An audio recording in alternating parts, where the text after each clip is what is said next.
Hello aspirants, पुन्हा एकदा तुमच्या सगळ्यांचं स्वागत आहे तुमच्या आवडीच्या ए फॉर ॲग्रिकॉस या यूट्यूब चॅनलवर। मित्रांनो, आयुष्यात येणारे संधी आणि होणारे सूर्योदय या दोन्ही गोष्टींमध्ये एक साम्य आहे, ते म्हणजे जे लोक झोपेत राहतात किंवा जे लोक उशिरा जागे होतात त्यांना संधी आणि सूर्योदय दोन्ही गोष्टी बघायला मिळत नाहीत। तर मित्रांनो, येणाऱ्या सुवर्ण संधीला लवकर ग्रॅब करायचा असेल आणि आयुष्याचा होणारा सूर्योदय बघायचा असेल तर तुम्हाला अलर्ट मोडवर राहावं लागतं, नेहमी सजग राहावं लागतं, सतर्क राहावं लागतं। जर झोपेत राहाल तर संधीही येऊन जातील आणि सूर्योदय सुद्धा येऊन जातील।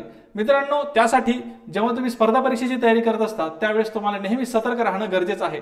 बघा, कृषी विद्यापीठाची जाहिरात आलेली आहे, महात्मा फुले कृषी विद्यापीठाची जाहिरात आलेली आहे आणि ही गोष्ट जर अद्यापही तुम्हाला माहित नसेल तर मात्र तुम्ही थोडेसे आणखीनही झोपेत आहात असं समजायला काही हरकत नाही। त्यामुळे आणखीनही वेळ हातातून गेलेली नाहीये। मित्रांनो, जागे व्हा, खडाडून जागे व्हा आणि अभ्यासाला लागा, कामाला लागा, कष्टाला लागा। कारण आता सध्या जी जाहिरात आलेली आहे खूप मोठी आणि बंपर जाहिरात आहे कृषी विद्यापीठ भरतीची, महात्मा फुले कृषी विद्यापीठाने काढलेली आहे आणि सध्या ती जाहिरात फक्त विद्यापीठ प्रकल्पग्रस्तांसाठी जरी असली तरी येणाऱ्या 2 महिन्यामध्ये महात्मा फुले कृषी विद्यापीठ हे जनरल सगळ्यांसाठीच ही जाहिरात काढणार आहे। त्यावेळेस याहीपेक्षा आत्ताची जाहिरात आली त्याहीपेक्षा दुप्पट संख्येनं जे आहे त्या वॅकन्सीज येण्याचे चान्सेस आहेत। कारण या वॅकन्सीज मधून सुद्धा ज्या उरलेल्या वॅकन्सीज आहेत त्या नवीन ऍड मध्ये पुन्हा आणखीन ऍड होऊन येतील। ठीक आहे, पुढच्या जाहिरातीमध्ये त्या ऍड होऊन येतील। त्यामुळे मित्रांनो, येणारी ही जी सुवर्ण संधी आहे ही जर तुम्ही झोपेमध्ये, आरामामध्ये आणि निवांतपणे जर घालवली तर मात्र पुढे आयुष्याचा सूर्योदय होणं कठीण आहे।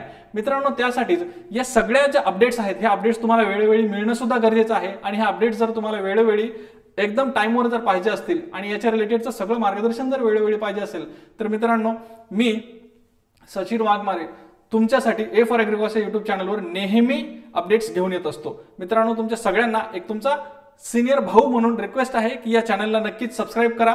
तुम्हाला प्रत्येक परीक्षेचे, या कृषी विद्यापीठ जाहिरातीबद्दल नाही पण प्रत्येक परीक्षेचे, कृषीच्या रिलेटेड सगळ्या परीक्षांचे अपडेट्स जे आहेत ते आपल्या यूट्यूब चॅनलवर मिळत जातील। मित्रांनो, आज आपण बघणार आहोत ही जी जाहिरात आलेली आहे या जाहिरातीबद्दल पेपर पॅटर्न कसा आहे आणि बुक लिस्ट कशी आहे। मग पेपर पॅटर्न जो आहे तो आपण सगळ्याच पदांचा नाही बघणार आहोत, कारण या जाहिरातीमध्ये किमान जवळपास 40 ते 45 वेगवेगळी पदं आहेत, गट क आणि गट ड ची। आपण ह्याची सगळी डिटेल व्हिडिओ जो आहे तो आपण पहिल्या दिवशी केला होता, 1-2 दिवसापूर्वी। ठीक आहे, त्यानंतर मनीष मानकर सर आणि मी आमच्या दोघांचा एक व्हिडिओ आहे ज्यामध्ये आम्ही पुढे येणाऱ्या कृषीमधल्या येणाऱ्या पुढच्या संधी, ज्या पुढच्या 6 महिन्यामध्ये येऊ शकतात त्या सगळ्या संधींवर सुद्धा आम्ही बोललेलो आहोत। त्या दिवशी लाईव्ह मध्ये बऱ्याच मुलांच्या कमेंट्स होत्या की सर आम्हाला बुक लिस्ट द्या। ठीक आहे, आम्हाला बुक लिस्ट द्या। तर मित्रांनो, आज या व्हिडिओमध्ये टोटल तुम्हाला बुक लिस्ट कळून जाईल।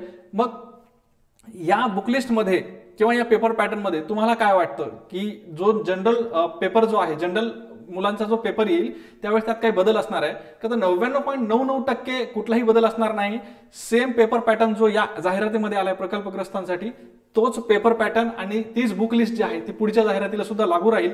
त्यामुळे माझी रिक्वेस्ट आहे, सगळेजण विद्यार्थी जी तयारी करू इच्छितात, पुढच्या जाहिरातीची तयारी जर करू इच्छितात किंवा आता आलेल्या जाहिरातीमध्ये ते एलिजिबल आहेत आणि तयारी करणार आहेत, त्यांनी हा व्हिडिओ नक्की बघावा, शेवटपर्यंत बघावा आणि आपल्या मित्रांना शेअर करावा। चला मित्रांनो, बघूया यामध्ये आपण प्रामुख्यानं काय करणार आहोत, 2 पदांच्या पेपर पॅटर्नवर डिस्कशन करणार आहोत। कारण हे 2 पद जे आहेत हे आपल्या ॲग्रिकॉससाठी महत्त्वाचे आहेत, आपल्या सगळ्या कृषी बांधवांसाठी महत्त्वाचे आहेत। पहिलं पद म्हणजे कृषी सहाय्यकचं, ज्याला आपण ॲग्री असिस्टंट म्हणतो, किंवा दुसरं पद आहे कनिष्ठ संशोधन सहाय्यक, ज्युनियर रिसर्च असिस्टंट। हे दोन्ही जे पद आहेत ह्या दोन्ही पदांचा पेपर पॅटर्न कसा असेल आणि त्यासाठी लागणारी बुक लिस्ट कशी असेल यावर आपण चर्चा करणार आहोत। बघा, हा जो आहे कृषी सहाय्यक याचा मिनिमम एलिजिबल क्रायटेरिया, ठीक आहे, किमान जी पात्रता आहे ती डिप्लोमा आहे। ठीक आहे, ॲग्रिकल्चर मधला कुठलाही डिप्लोमा जो आहे, तुमचा जर डिप्लोमा झालेला असेल तर तुम्ही या पदासाठी इलिजिबल आहात। ठीक आहे, तुम्ही या पदासाठी इलिजिबल आहात किंवा तुम्ही या पदासाठी पात्र आहात। ज्युनियर रिसर्च असिस्टंटसाठी तुम्हाला मिनिमम डिग्री पाहिजे आहे। ठीक आहे, डिग्री पाहिजे आहे। मग डिग्री जी आहे ती बीएससी ॲग्रीची असेल, बीएससी हॉर्टीची असेल, ॲग्री बायोटेकची असेल, ॲग्रिकल्चर विद्यापीठामधून म्हणजे कृषी विद्यापीठामधून कुठलीही झालेली डिग्री, ॲग्रीची डिग्री, ठीक आहे, ॲग्री, हॉर्टी, फूड सायन्स, कुठलीही डिग्री तुम्हाला या पदापर्यंत पोहोचू शकते। आणि या पदासाठी तुम्हाला फक्त डिप्लोमा जरी असेल, डिग्री जरी असेल किंवा मास्टर्स जरी असेल तरी तुम्ही या पदासाठी इलिजिबल आहात। मिनिमम डिप्लोमा, त्यावर किती असलं तरी चालेल, मिनिमम डिग्री, त्यानंतर तुम्ही पीएचडी पण असाल तरी तुम्ही काय अडचण नाही। ठीक आहे, या पदासाठी तुम्ही इलिजिबल आहात। या पदाबद्दल डिटेल माहिती तुम्हाला मागच्या व्हिडिओमध्ये मी दिलेली आहे। आणखीन जर काही माहिती पाहिजे असेल या पदाबद्दल तर प्लीज कमेंट करा, तुम्हाला सगळ्या पदांची सगळी माहिती मी देऊ शकतो। ठीक आहे, चलो पेपर पॅटर्न आता आपण बघूया. पेपर पॅटर्न जो आहे हा पेपर पॅटर्न त्यांनी जाहिरातीमध्ये व्यवस्थित दिलेला आहे. ठीक आहे, पेपर पॅटर्न मध्येही कुठलेही कन्फ्युजन त्यांनी ठेवलेलं नाहीये. त्यामुळे जनरल जाहिरात जी 1-2 महिन्यांनी येईल त्यासाठी सुद्धा सेम पेपर पॅटर्न राहणार आहे मित्रांनो. आणि जी मागच्या वर्षी 2024 जानेवारीला जी राज्य शासनाची म्हणजे महाराष्ट्र शासनाची जी काही कृषी सहाय्यक पदभरती झाली होती त्यामध्ये सुद्धा जवळजवळ हेच विषय होते आणि अशा प्रकारचाच पॅटर्न होता. त्यामुळे कृषी सहाय्यकसाठी ज्यांनी गेल्या वर्षी अभ्यास केला त्यांच्यासाठी तर ही खूप मोठी सुवर्ण संधी असणार आहे. तुम्हाला फक्त तो जो सिलेबस तुम्ही अभ्यास केलेला आहे त्याला फक्त रिव्हिजन द्यायचं मित्रांनो. ठीक आहे, बघा पेपर पॅटर्न कृषी सहाय्यकचा असा असणार आहे. पहिल्यांदा मराठी विषय असणार आहे 30 मार्कांसाठी. ठीक आहे, 30 मार्कांसाठी मराठी विषय असणार आहे. इंग्रजी विषय असणार आहे ज्याला सगळेजण घाबरतात. ठीक आहे, पण घाबरायचं काहीही काम नाही. इंग्रजीचं भूत जे आहे ते फार सहजासहजी उतरून जाऊ शकतं. ठीक आहे, हे 30 मार्काला असणार आहे. त्यानंतर सामान्य ज्ञानचा सुद्धा जो आहे तो 30 मार्काचा पोर्शन असणार आहे. सामान्य ज्ञान म्हणजे इथं आपण जनरल नॉलेज असं म्हणू शकतो. ठीक आहे, जनरल नॉलेज असं म्हणू शकतो. ठीक आहे, जनरल नॉलेज. आय होप तुम्हाला दिसत असेल. जनरल नॉलेज, सामान्य ज्ञान याच्यामध्ये काय काय येतं तर जनरल नॉलेज मध्ये सगळं जनरल म्हणजे त्याच्यामध्ये तुमचं सध्याचं करंट अफेअर्स आलं, त्याच्यामध्ये तुमचं पॉलिटिकल सायन्स आलं, जिओग्राफी आलं, हिस्ट्री आलं. प्रत्येक विषयातून 2-3 प्रश्न येऊ शकतात. ठीक आहे, सो हे बेसिक सामान्य ज्ञान जे आहे ते असणं गरजेचं आहे. त्यानंतर बौद्धिक चाचणीमध्ये याच्यामध्ये काय येतं बघा, बुद्धिमत्ता येते आणि अंकगणित येतं. ठीक आहे, बुद्धिमत्ता आणि अंकगणितचे सुद्धा काही प्रश्न येऊ शकतात. ठीक आहे, बौद्धिक चाचणी मागच्या वर्षी तलाठीच्या पेपरला फक्त बौद्धिक चाचणी दिलं होतं आणि मग मुलांनी फक्त बुद्धिमत्तेचा अभ्यास केला, परंतु ऍक्च्युअल पेपरमध्ये अंकगणितचे सुद्धा काही प्रश्न आले होते. त्यामुळे ती चूक यावेळेस करू नका. बौद्धिक चाचणी जरी दिलं असेल तरी बुद्धिमत्ता आणि अंकगणित या दोन्ही गोष्टींचा व्यवस्थित अभ्यास करून जा, कारण हा सुद्धा पोर्शन 30 मार्काला असणार आहे. किती? 30 मार्काला असणार आहे. बघा हा सगळा पोर्शन जो आहे मराठी, इंग्रजी, सामान्य ज्ञान, बौद्धिक चाचणी हा सगळा पोर्शन मिळून बघा हा इथं 120 मार्काचा होतोय जवळजवळ. ठीक आहे, 120 मार्कांचा होतोय. मग उरलेला जो मेन पोर्शन आहे सगळ्यात महत्वाचा जो आहे तो पोर्शन आहे संबंधित विषयाचे प्रश्न. संबंधित विषयाचे प्रश्न म्हणजे इथं कृषी सहाय्यक या पदासाठी तुम्ही जर फॉर्म भरणार असाल तर संबंधित विषय कुठला असणार आहे? कृषी असणार आहे. ठीक आहे, सो कृषी विषयाबद्दल इथं 80 मार्काचं जे आहे पोर्शन असणार आहे. ठीक आहे, 80 मार्काचा जो भाग आहे तो फक्त आणि फक्त कृषी विषयाचा असणार आहे. एकूणच जर तुम्ही याचा पायचार्ट जर पाहिला तर हे सगळे हा जो पेपर आहे हा तुमचा पूर्ण 200 मार्काचा पेपर असणार आहे. ठीक आहे, हा 200 मार्काचा पेपर असणार आहे. ठीक आहे, त्याच्यामध्ये सेंट्रलला जर आपण पाहिलं ठीक आहे तर सगळ्यात मेजर पोर्शन जो आहे ठीक आहे तर हा 80% पोर्शन जो आहे हा 80 मार्काचा जो पोर्शन आहे हा फक्त आणि फक्त एका विषयाचा म्हणजे कृषीचा असणार आहे. आणि हा जो पूर्ण आहे ठीक आहे हा समान तुमचा 30 मार्काचा पोर्शन असणार आहे. ठीक आहे, हा समान 30 मार्काचा पोर्शन असणार आहे. बघा मराठी, इंग्रजी, जीके आणि इथं काय असणार आहे बौद्धिक चाचणी. ठीक आहे, बौद्धिक चाचणी. ठीक आहे, म्हणजे बघा हे 30 मार्काचे एका साईडला 120 मार्काचे आणि जवळपास हा 80 मार्काचा हा जो पोर्शन आहे हा कृषी विषयक असणार आहे. मेजर पोर्शन जो आहे तो तुमचा कृषी आहे. तुम्हाला रँक डिसाइडिंग जो पोर्शन आहे तो कृषी आहे. तुम्हाला सक्सेसच्या जवळ नेणारा जो पोर्शन आहे तो कृषी आहे. त्यामुळे सगळ्यात जास्त भर कशावर द्यायचा आहे? कृषीवर द्यायचा आहे. सगळ्यात जास्त भर जो आहे सगळ्यात जास्त चांगला अभ्यास जो आहे तुम्हाला कृषीचा करावा लागेल. हे सगळे विषय परफेक्ट असतील. कृषीमध्ये कुठं कमी असाल तर चालणार नाही. कृषीमध्ये परफेक्ट असाल याच्यातला एखादा विषय थोडाफार कमी जास्त असेल, पूर्ण नाही पण थोडाफार कमी जास्त असेल तर चालेल. ठीक आहे, कारण इथं जे आहे प्रश्नांची किंवा मार्कांची संख्या जी आहे ती थोडीशी कमी आहे. चलो ठीक आहे. बरं आता 30 गुणांचे हे आहेत, एकूण जे गुण आहेत ते 200 गुण आहेत. हा 200 गुणांचा पेपर जो आहे तो सोडवायला किती वेळ असणार आहे सर? तर सोडवायला वेळ असणार आहे 2 तासांचा. ठीक आहे, 2 तासांचा म्हणजे 120 मिनिटांचा वेळ असणार आहे. अरे बापरे, 200 प्रश्न आणि 120 मिनिटं? नाही मित्रांनो, मार्क 200 आहेत. प्रश्न किती आहेत? एकूण प्रश्न 100 आहेत. ठीक आहे, एकूण प्रश्न 100 आहेत. 100 प्रश्न आहेत आणि 120 मिनिटं आहेत. म्हणजे एका प्रश्नाला सोडवायला 1 मिनिटापेक्षाही जास्त काळ तुमच्याकडे आहे, 1 मिनिटापेक्षाही जास्त वेळ तुमच्याकडे आहे.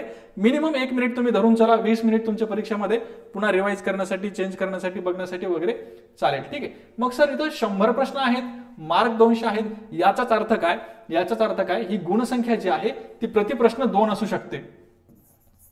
प्रतिप्रश्न म्हणजे प्रत्येक प्रश्नाला किती 2 मार्क असू शकतात. ठीक आहे, म्हणजे याचे प्रश्न जर सांगितले तर मराठीचे 15 प्रश्न येतील, इंग्लिशचे 15 प्रश्न येतील, तुम्हाला सामान्य ज्ञानचे 15 प्रश्न येतील, बौद्धिक चाचणीचे 15 प्रश्न येतील. ठीक आहे, आणि कृषीचे 40 प्रश्न येतील. ठीक आहे, आणि अशा प्रकारे एक प्रश्न 2 मार्काला जर दिला तर इथं बघा डबल होऊन जाईल. ठीक आहे, सो असा एक पॅटर्न असू शकतो. त्यांनी प्रश्नसंख्या जी आहे, प्रश्नसंख्या इथं दिलेली नाहीये, पण त्यांनी एकूण प्रश्न 100 दिलेले आहेत आणि एकूण मार्क जे आहेत ते 200 दिलेले आहेत. याचाच अर्थ एक प्रश्न हा 2 मार्काचा असणार आहे. एक प्रश्न हा 2 मार्कचा असणार आहे 100%. ठीक आहे, चलो लक्षात घ्या. ठीक आहे, सो हे सगळं क्लिअर झालं असेल. आय होप कृषी सहाय्यकची जी तयारी करणार आहेत त्यांच्यासाठी सगळ्यात मेजर पोर्शन जो आहे तो ऍग्रीचा असणार आहे. ठीक आहे, आणि याच्यामधला एखादा तरी पोर्शन जो आहे तो तुमचा एकदम हँड पाहिजेत. ठीक आहे, जसं तर आता कॉम्पिटिशन या लेवलचं आहे की सगळेच पोर्शन तुमचे हँड पाहिजे. ठीक आहे, मराठी, इंग्रजी, जीके, इंग्लिश वगैरे सगळंच. ओके, चलो. तर बघा, हा पेपर पॅटर्न आपण पाहिला कृषी सहाय्यकसाठी. पुढचा पेपर पॅटर्न आपण बघणार आहोत कनिष्ठ संशोधन सहाय्यक, म्हणजे ज्युनियर रिसर्च असिस्टंट. ठीक आहे, असिस्टंट म्हणजे त्याला शॉर्टमध्ये आपण JRA असं म्हणतो. ठीक आहे, या पदासाठी मिनिमम इलिजिबिलिटी आहे ती आहे काय, डिग्री आहे. ठीक आहे, डिग्री आहे. ठीक आहे, आता याच्यामध्ये त्यांनी स्पेसिफिक जे आहे ते असं दिलेलं नाही की मराठीचे किती प्रश्न, इंग्रजीचे किती प्रश्न, सामान्य ज्ञानचे किती प्रश्न, बौद्धिक चाचणीचे किती प्रश्न, असं त्यांनी स्पेसिफिक दिलं नाहीये. ठीक आहे, जसं इथं कृषी सहाय्यकचं दिली तसं त्यांनी दिलेलं नाहीये. पण ठीक आहे, याचा अर्थ ते कसेही किती प्रश्न विचारतील असं नाही. मराठीचे 5 विचारतील, इंग्लिशचे 15 विचारतील, सामान्य ज्ञानचं 30 विचारतील, असा अर्थ होत नाही त्याचा. ठीक आहे, असा त्याचा अर्थ होत नाही. मला इथं असं वाटतं की इथं सुद्धा मिनिमम ते 20-20 प्रश्न ते विचारतील. ठीक आहे, 20-20 प्रश्न ते 20-20 मार्काचं ते विचारतील. ठीक आहे, 20-20 मार्कांचं ते विचारतील. ठीक आहे, फॉर एक्झाम्पल बघा, इथं मराठीचे 20 मार्काचं येईल, इंग्लिशचं 20 मार्काचं येईल, सामान्य ज्ञानचं सुद्धा 20 मार्काचं येईल आणि बौद्धिक चाचणीचं 20 मार्काचं येईल, आणि सगळे मिळून जे आहेत हे 80 मार्काचं होणार आहे. ठीक आहे, हे 4 विषयांचे मिळून एकूण 80 मार्क असणार आहेत. ठीक आहे, एकूण 80 मार्क असणार आहेत. त्यानंतरचा जो विषय आहे तो संबंधित विषयाचे प्रश्न, म्हणजे संबंधित विषय हा दुसरा तिसरा कुठला नसून कृषी विषय आहे. कृषी विषयाचे मात्र इथं 120 मार्क आहेत. 120 मार्क म्हणजे इथं कृषी सहाय्यकसाठी 80 मार्क. ठीक आहे, आणि 120 मार्काचा अदर पोर्शन. पण इथं JRA साठी 80 मार्काचा अदर पोर्शन आणि 120 मार्काचा कृषीचा पोर्शन, म्हणजे इथं आणखीन वजन जास्त आहे. ऍग्रीचं वजन हे सगळ्यात जास्त आहे JRA मध्ये. ठीक आहे, इथं JRA मध्ये आणखीन वजन जास्त आहे. बघा, आता इथं सुद्धा प्रश्नसंख्या पाहिली तर 100 आहे, मार्क जर पाहिले तर 200 आहे. इथं सुद्धा एक प्रश्न 2 मार्काला असणार आहे. ठीक आहे, जवळजवळ 2 मार्काला असणार आहे. ठीक आहे, त्यानंतर वेळ जो आहे तो 2 तास असणार आहे, म्हणजे 120 मिनिटं असणार आहे. 100 प्रश्न सोडवण्यासाठी तुम्हाला 120 मिनिटे असणार आहेत. ठीक आहे, 100 प्रश्न सोडवण्यासाठी तुम्हाला 120 मिनिटे असणार आहेत. ठीक आहे, सो बघा, ज्युनियर रिसर्च असिस्टंट आणि कृषी सहाय्यक याच्यासाठी आपण हा जो पेपर पॅटर्न आहे तो व्यवस्थित पाहिलेला आहे. इथे त्यांनी स्पेसिफिक दिलेलं नाही, पण आपण असं कन्सिडर करू की इक्वल म्हणजे 20-20 मार्काचे ते येतील. आता इथं बघा 20-20 मार्काचं येणार आहे, म्हणजे इथं प्रश्नसंख्या जर आपण पाहिली, ठीक आहे, इथं जर 50% प्रश्नसंख्या केली तर 10 प्रश्न मराठीचे येतील, 10 इंग्लिशचे येतील, 10 जीकेचे येतील आणि 10 बौद्धिक चाचणीचे येतील, आणि 60 प्रश्न जे आहेत ते कशाचे येतील, ऍग्रीचे येतील. बघा, 60 आणि 40 किती होतात, 100. ठीक आहे, 100 होतात. ठीक आहे, आणि अशा प्रकारे इथं 100 प्रश्न संख्या होईल आणि मार्क 200 होतील, म्हणजे एक प्रश्न 2 मार्काला येईल. ठीक आहे, इथपर्यंत ठीक आहे. आता बघा, तुमच्यापैकी अनेक जण म्हणतील हा जो पेपर आहे सर, हा पेपर आहे कुठल्या भाषेत होणार आहे. ठीक आहे, भाषेबद्दल थोडीशी संदिग्धता आहे. कारण त्यांनी कुठल्या भाषेतून पेपर येणार आहे याबद्दल त्यांनी स्पष्ट जाहिरातीमध्ये जरी दिलेलं नसलं तरी मला असं वाटतं की हा जो आहे, हे जे पद आहे कृषी सहाय्यक, हे जे पद आहे हे डिप्लोमा लेवलवर आहे. त्यामुळे इथला कृषी विषयक घटक हा इंग्लिशमध्ये येणं शक्य नाही. ठीक आहे, इथे तर मराठीत येईल. ठीक आहे, असं होऊ शकतं की मराठी आणि इंग्लिश दोन्हीमध्ये ते देतील. ठीक आहे, मराठी आणि इंग्लिश दोन्हीमध्ये देतील. फॉर एक्झाम्पल हा पेपर आहे, या पेपरच्या, ठीक आहे, पेपरच्या या साईडला मराठीमध्ये प्रश्न असतील आणि या साईडला इंग्रजीमध्ये प्रश्न असतील. कशाचे, ऍग्रीचे म्हणतोय बरं का मी, ऍग्रीचे. कारण इथं जे आहे असिस्टंटसाठी जे आहे डिग्री आणि डिप्लोमा दोन्ही पण इलिजिबल आहेत. डिग्री आणि डिप्लोमा दोन्ही पण इलिजिबल आहेत. ठीक आहे, त्यामुळे ऍग्रीचे प्रश्न असिस्टंटसाठी तर मराठी आणि इंग्रजी दोन्हीमध्ये येतील. ठीक आहे, किंवा मराठीत येतील. पण पूर्णतः इंग्लिशमध्ये येणार नाहीत. ठीक आहे. राहिला विषय मराठीचा मराठीमध्ये येतं, इंग्लिशचा इंग्लिशमध्ये येतं. फक्त सामान्य ज्ञान आणि बौद्धिक चाचणीबद्दल डिप्लोमाचा जो पेपर आहे म्हणजे डिप्लोमा लेवलचा पेपर असल्यामुळं हा सुद्धा मराठीत येईल. ठीक आहे. हा सुद्धा मराठीत येईल. म्हणजे इथं टोटल पेपर जो आहे तो मराठीतच येईल. मराठी प्लस इंग्रजी येऊ शकतो. ठीक आहे. पण टोटल इंग्रजीत येणार नाही. मराठी प्लस इंग्रजी येईल किंवा पूर्ण मराठीत येईल. ठीक आहे. याच्याबद्दल थोडीशी संदिग्धता आहे कारण जाहिरातीत त्यांनी पूर्णतः ते दिलेलं नाहीये. दुसरा मुद्दा इथं हे जे मराठी इंग्रजी आणि सामान्य ज्ञान हे जे आहे हे टोटल 12वी लेवलचं असणार आहे. ठीक आहे. 12वी लेवलचं असणार आहे. ठीक आहे. इथं सगळं 12वी लेवलचं असणार आहे. ठीक आहे. आणि हा जो ऍग्रिकल्चर आहे हा डिप्लोमा लेवलचा असणार आहे. तसा तिथं JRA मध्ये जर पाहिलं तर हे सुद्धा माध्यमिक शालांत परीक्षेच्या लेवलचं म्हणजे 12वी लेवलचं असणार आहे. ठीक आहे. हे सगळंच आणि हे मात्र डिग्री लेवलचं असणार आहे. ठीक आहे. म्हणजे पदवी लेवलचं असणार आहे. ऍग्रिकल्चर जे आहे ते पदवी लेवलचं असणार आहे. ऍग्रिकल्चर इथं पण मेजर पोर्शन आहे, पण इथं थोडे सोपे प्रश्न येतील आणि इथं थोडेसे जास्त अवघड प्रश्न किंवा थोडंसं लेवल वाढून येईल. ठीक आहे. आलं लक्षामध्ये. सो हा एक मुद्दा. तुमच्या मनामध्ये आणखीन काही प्रश्न असतील तर प्लीज कमेंट सेक्शनमध्ये कमेंट करायला विसरू नका. ठीक आहे. आता बघा महत्त्वाचा जो मुद्दा आहे तो बुक लिस्टचा. बघा आता या व्हिडिओमध्ये मी सगळ्या विषयांचे सगळे बुक्स जे आहेत ते तुम्हाला सांगून देतो. ठीक आहे. परंतु पुढे याच्यामध्ये आणखीन इलॅबोरेट करून जर तुम्हाला पाहिजे असेल की सर स्पेसिफिक MCQ ला कुठले पाहिजेत, ऍग्रिकल्चरला आणखीन कुठले पाहिजेत, त्याच्यावर आणखीन आपण बोलूया थोडंसं. ठीक आहे. मराठी विषय जेव्हा तुम्ही हाताळता त्यावेळेस मला नाही वाटत की दुसरा कुठला चांगला सोर्स असेल मोरा वाळंबे सरांचं पुस्तक सोडून. ठीक आहे. इतिहास सांगतोय की मराठीसाठी राज्यसेवेपासून ते आपल्या पदभरतीपर्यंत सगळ्या काय आपण मोरा वाळंबे सरांचं पुस्तक जे आहे ते आतापर्यंत वाचत आलेलो आहे. ठीक आहे. त्यामुळे मोरा वाळंबे सरांचं पुस्तक हे सर्व समावेशक आहे आणि महत्वाचं आहे. मोरा वाळंबे सरांचं पुस्तक वाचू शकता. याला अल्टरनेटिव्ह जर पाहिजे असेल तर बाळासाहेब शिंदे सरांचं पुस्तक सुद्धा तुम्ही वाचू शकता. ठीक आहे. त्यानंतर इंग्रजी आहे. इंग्रजीसाठी बाळासाहेब शिंदे सरांचं पुस्तक आहे. सोबतच बाळासाहेब बोडके सरांचं एक नवीन पुस्तक आहे. एकदम नवीन आणि खूप छान पुस्तक आहे. इग्नाइट पब्लिकेशनचं. एका मिनिटात मी तुम्हाला सांगतो. त्याचा फोटो टाकायचा विसरलोय मी.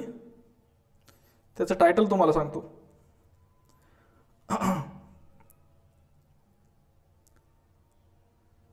English and vocab.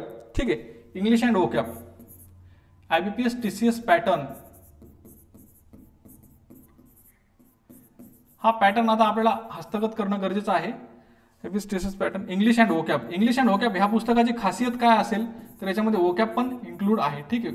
इंग्लिशचं पूर्ण ग्रामर तर आहे पण वोकॅब पण इन्क्लूड आहे आणि नवीन पॅटर्नचं नवीन पुस्तक आहे. ठीक आहे. याच्यामध्ये बाळासाहेब बोडके सर आणि सुरेश बारगळ सर हे लेखक आहेत. ठीक आहे.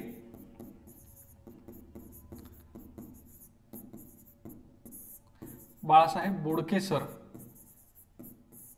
आणि सुरेश बारगळ सर हे दोघे जण लेखक आहेत. लक्षात ठेवा. आणि हे जे पुस्तक आहे चलो तर मित्रांनो हे मराठीचे जसे दोन पुस्तकं तुम्हाला सांगितले मोरा वाळंबे सरांचं आणि बाळासाहेब शिंदे सरांचं दोन्हीपैकी एक पुस्तक तुम्ही वापरू शकता. तसंच इंग्लिशचं सुद्धा बाळासाहेब शिंदे सरांचं किंवा बाळासाहेब बोडके सरांचं इग्नाइट पब्लिकेशनचं बाळासाहेब बोडके सरांचं पुस्तक दोन्हीपैकी एक कुठलंही पुस्तक तुम्ही वापरू शकता. बोडके सरांचं पुस्तक न्यू पॅटर्नवर आधारित आहे. याच्यामध्ये वोकॅब नवीन मागच्या पेपरमध्ये म्हणजे ह्या मागच्या वर्षभराच्या पेपरमध्ये जे काही झेडपी भरतीमध्ये वगैरे जे काही नवीन प्रश्न आलेले आहेत ते सगळे प्रश्न आणि पॅटर्न जे आहेत ते याच्यामध्ये इन्क्लूड आहेत. ठीक आहे. त्यानंतर सामान्य ज्ञान वाचत असताना सामान्य ज्ञानचा जो आवाका आहे तो खूप मोठा आहे. त्याच्यामध्ये थोडंसं राज्यव्यवस्था पण येते, जिओग्राफी पण येते, इतिहास पण येतो आणि इतर सगळेच घटक जे येतात ते येतात. त्यामध्ये पुन्हा करंट अफेअर्स वगैरे येतं. मग याच्यासाठी 1760 पुस्तक वाचण्यापेक्षा एकमेव पर्याय आणि एकमेव उत्तम असं पुस्तक म्हणजे एकनाथ पाटील सरांचं म्हणजे तात्याचा ठोकळा. ठीक आहे. तात्याचा ठोकळा हे सर्वसमावेशक पुस्तक आहे. हा ठोकळा जरी बघून तुम्हाला खूप मोठा वाटत असला तरी एवढं पूर्ण पुस्तक वाचायची गरज नाही कारण याच्यामध्ये अंकगणित वगैरे हे सगळेच विषय आहेत. पण त्यामध्ये मराठी इंग्रजी हे पण आहे. त्यामुळं मला असं वाटतं एकनाथ पाटील सरांच्या याच्यातून फक्त GK म्हणजे त्याच्यामधून फक्त हिस्ट्री असेल महाराष्ट्राची बरं का, जगाची नाही वाचायची. जिओग्राफी फक्त महाराष्ट्राची. त्याच्यानंतर तुमचं थोडंसं पॉलिटिकल सायन्स. ठीक आहे. ज्याला आपण राज्य व्यवस्था असं म्हणतो किंवा राज्यघटना म्हणतो. ठीक आहे. तर हे 3-4 विषय जे आहेत ते महत्त्वाचे तात्याच्या ठोकळामधून म्हणजे एकनाथ पाटील सरांच्या पुस्तकामधून तुम्ही जर वाचून घेतले तर सफिशियंट राहील. ठीक आहे. बौद्धिक चाचणी जी आहे बौद्धिक चाचणीसाठी मला असं वाटतं की कुठलंही पुस्तक वाचण्यापेक्षा तुम्ही जर यूट्यूबला वेगवेगळे व्हिडिओ जे आहेत ते व्हिडिओ जर पाहून जर तुम्ही सराव केला तर तुम्हाला जास्त फायदेशीर ठरेल. कारण बौद्धिक चाचणीमध्ये कुठलेही पुस्तक वाचून तुम्हाला फायदा होणार नाही. तर सगळ्यात महत्त्वाचं प्रॅक्टिसने फायदा होणार आहे. कशाने? प्रॅक्टिसने फायदा होणार आहे. आणि प्रॅक्टिस तुम्ही बघून करू शकता. यूट्यूबवरचे व्हिडिओ आहेत, सचिन ढवळे सरांचं आहे, यांचं पुस्तकसुद्धा आहे ढवळे सरांचं, जर तुम्हाला बेसिक पाहिजे असेल तर. बट मी असं सजेस्ट करेल की व्हिडिओ आणि प्रॅक्टिस या 2 गोष्टी मात्र तुम्ही कन्सिस्टंट ठेवा. व्हिडिओ आणि प्रॅक्टिस, ठीक आहे. व्हिडिओ आणि प्रॅक्टिस जर तुम्ही बौद्धिक चाचणीला फॉलो केलं तर मोर दॅन सफिशियंट आहे. आता महत्त्वाचा प्रश्न आहे ॲग्रिकल्चरचा, ठीक आहे. संबंधित विषयाचे प्रश्न म्हणजे ॲग्रीचे प्रश्न, ठीक आहे. कृषीचे प्रश्न आता कृषीसाठी मॅटर करतं तुम्ही कुठल्या पदाची तयारी करणार आहात, ठीक आहे. तुम्ही कुठल्या पदाची तयारी करणार आहात, कृषी सहाय्यक जर पदाची तयारी करणार असाल तर पदविकाच्या नोट्स म्हणजे पूर्ण जे बेसिक जे आहे, मिनिमम क्रायटेरिया जो आहे तो पदविकाचा आहे आणि पेपरचं लेवलसुद्धा पदविकाचं असणार आहे. पदविका म्हणजे डिप्लोमा लेवलचं. त्यामुळे डिप्लोमाचे ज्या नोट्स आहेत, तुमच्या आजूबाजूला कुठेही कॉलेज जर असेल डिप्लोमाचं, ॲग्रिकल्चर डिप्लोमाचं, किंवा विद्यापीठाच्या भागात जर तुम्ही राहत असाल तर विद्यापीठात सुद्धा डिप्लोमाच्या पूर्ण नोट्स 4ही सेमिस्टरच्या म्हणजे जेवढे काही त्यांचे सेमिस्टर्स आहेत तेवढे सगळ्या सेमिस्टरच्या सगळ्या वर्षाच्या ज्या नोट्स आहेत त्या एकत्र तुम्ही करायला पाहिजेत. ते पुस्तक तुम्ही घ्यायला पाहिजेत. स्पेसिफिक विद्यापीठाचे काही पुस्तकं असतात डिप्लोमाचे, विद्यापीठाचे म्हणजे महात्मा फुले कृषी विद्यापीठाअंतर्गत जेवढे काही डिप्लोमाचे कॉलेजेस आहेत त्यांच्यासाठी एक स्पेसिफिक पुस्तकं असतात. दुसऱ्या कुठल्याही पब्लिकेशनचे वापरायचे नाही. स्पेसिफिक त्या विद्यापीठाचे डिप्लोमाचे जे पुस्तक आहेत ते अवेलेबल करा. ते स्पेसिफिक महात्मा फुले कृषी विद्यापीठाच्या मेन राहुरी कॅम्पसमध्ये भेटू शकतात किंवा त्यांचे ॲफिलिएटेड जे पदविका कॉलेज आहेत, डिप्लोमा कॉलेज आहेत, त्या कॉलेजमध्ये सुद्धा ते भेटू शकतात, ठीक आहे. सो हे डिप्लोमाचे पुस्तक जे आहेत हे तुम्ही वाचू शकता, ठीक आहे. आता याच्यामध्ये पुन्हा ॲग्रिकल्चरसाठी तुम्ही विचारसाल की सर आम्ही JRAची तयारी करणार आहोत किंवा आम्ही असिस्टंटची तयारी करणार आहोत पण आम्ही मराठीमध्ये नाही वाचू शकत कारण आमची डिग्री झालेली आहे. मग इंग्लिशसाठी काय करावं तर बघा, अरुण कात्यायन सरांचं एक पुस्तक आहे, सगळ्यांना माहिती आहे अरुण कात्यायन. हे इंग्लिश पुस्तकांचे नाव आहेत बरं का. जे फक्त डिप्लोमावाले आहेत त्यांनी दुसरीकडे डोकं लावू नका, फक्त डिप्लोमाच्या सगळ्या नोट्स अवेलेबल करा आणि त्या वाचा, ठीक आहे. अरुण कात्यायनचं वॉल्यूम 1 वॉल्यूम 2 हे 2 पुस्तकं जे आहेत हे अतिशय बेसिक आहेत. हे अतिशय बेसिक आहे, याच्यामध्ये सर्व विषय कव्हर होतात, ठीक आहे. त्यानंतर नारायण नागरे सरांचं पुस्तक आहे ईगल पब्लिकेशनचं, ठीक आहे. नागरे सरांचं पुस्तक आहे, तर हे सुद्धा तुम्ही वाचू शकता. मला असं वाटतं की 10 पुस्तक वाचण्यापेक्षा 2च पुस्तक वाचा, पण ते पुन्हा पुन्हा वाचा म्हणजे त्याच्यामधून तुमचं काही राहणार नाही, ठीक आहे. 3रं पुस्तक तुम्हाला पाहिजेच असेल तर मला असं वाटतं सोंडा सरांचं पुस्तक, ठीक आहे. सोंडांचं पुस्तक, ठीक आहे. किंवा तुम्ही प्रश्नोत्तरासाठी, ठीक आहे, MCQसाठी के सागर आहे, ठीक आहे. के सागर एक चांगला ऑप्शन आहे, ठीक आहे. के सागर सरांचं एक पुस्तक आहे, त्याच्यामध्ये MCQज चांगले आहेत, ठीक आहे. सो इंग्लिशमधून तयारी करणाऱ्यांसाठी कात्यायन आणि नारायण नागरे हे पुस्तक वाचा. पण मला असं वाटतं की कृषी सहाय्यकची तयारी करताना तुम्ही ह्या पदविकाच्या नोट्सवर जास्त भर दिला पाहिजे, ठीक आहे. पदविकाच्या नोट्सवर जास्त भर दिला पाहिजे, हे झालं, ठीक आहे. आता तुम्ही म्हणसाल सर आम्ही JRAची तयारी करतोय, तर JRAची जर तयारी करणार असाल तर हे तर पुस्तक तुम्हाला कॉमन हेच असणार आहे, ठीक आहे. मराठीसाठी वाळंबे सर, इंग्लिशसाठी बाळासाहेब सर, सामान्य ज्ञानासाठी एकनाथ पाटील, ठीक आहे. आणि बौद्धिक चाचणीसाठी व्हिडिओ आणि प्रॅक्टिस. राहिला प्रश्न ॲग्रिकल्चरचा, तर ॲग्रिकल्चरचे हे जे पुस्तक हे डिग्री लेवलचेच आहेत, हे पुस्तकं डिग्री लेवलचे आहेत. त्यामुळे JRAसाठी सुद्धा हेच पुस्तकं लागू होतात, ठीक आहे. JRAसाठी सुद्धा हेच पुस्तकं लागू होतात. परंतु लेवल जे आहे, हार्डनेस लेवल किंवा डिफिकल्टी लेवल जे आहे हे थोडंसं अप असणार आहे. त्यामुळे JRAची तयारी करत असताना थोडीशी काळजीपूर्वक आणि थोडंसं डीपमध्ये जाऊन अभ्यास करण्याचा प्रयत्न करा, ठीक आहे. आलं लक्षामध्ये. सो ह्या सगळ्या गोष्टी आहेत, तुम्हाला छोट्या व्हिडिओच्या माध्यमातून मी सांगण्याचा प्रयत्न केला आणि तुम्ही हा व्हिडिओ शेवटपर्यंत पाहिला त्याबद्दल तुमचे मनस्वी धन्यवाद. Thank you so much.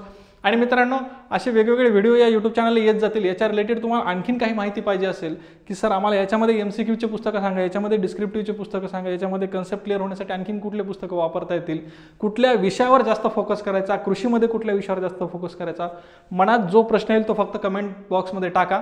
आयदर त्याला कमेंटमधून उत्तर भेटेल किंवा नवीन व्हिडिओमधून उत्तर भेटेल, याची गॅरंटी आहे, ठीक आहे. मित्रांनो, तुम्ही या चॅनलला सपोर्ट केला, आत्तापर्यंत इथपर्यंत आणले, चॅनलला तुम्ही सबस्क्राईब केलं असेल आत्तापर्यंत अशी माझी अपेक्षा आहे. आणि तुमच्या मित्रांना, नातेवाईकांना सुद्धा या चॅनलची लिंक पाठवा. मित्रांनो, आपले जे आहेत A4 ॲग्रिकॉसचे वेगवेगळ्या प्लॅटफॉर्मवर आपलं इंस्टाग्राम आहे, यूट्यूब चॅनल आहे आणि टेलिग्राम चॅनल आहे. ह्या सगळ्या चॅनलला तुम्ही टचमध्ये राहा. या तिन्ही चॅनलला जे आहे ते सबस्क्राईब करून घ्या, जॉईन करून घ्या. अशा नवीन नवीन व्हिडिओची माहिती जी आहे त्या या टेलिग्राम चॅनलला वगैरे मिळत जाते. टेलिग्राम चॅनलला आपले क्विजेस सुद्धा होतात, वेगवेगळ्या प्रश्नांचे क्विजेस होतात, नवीन नवीन अपडेट्स त्याच्यावर मिळत जातात. त्यामुळे टेलिग्राम चॅनल आपलं नक्की सबस्क्राईब करून घ्या, इंस्टाग्राम सुद्धा सबस्क्राईब करून घ्या, यूट्यूबला जो तुम्ही सगळे सबस्क्राईब आहातच. सो तुम्ही केलेल्या सपोर्टबद्दल आणि हा व्हिडिओ शेवटपर्यंत पाहिल्याबद्दल तुमचे खूप खूप धन्यवाद. थँक्यू सो मच मित्रांनो. Thanks a lot.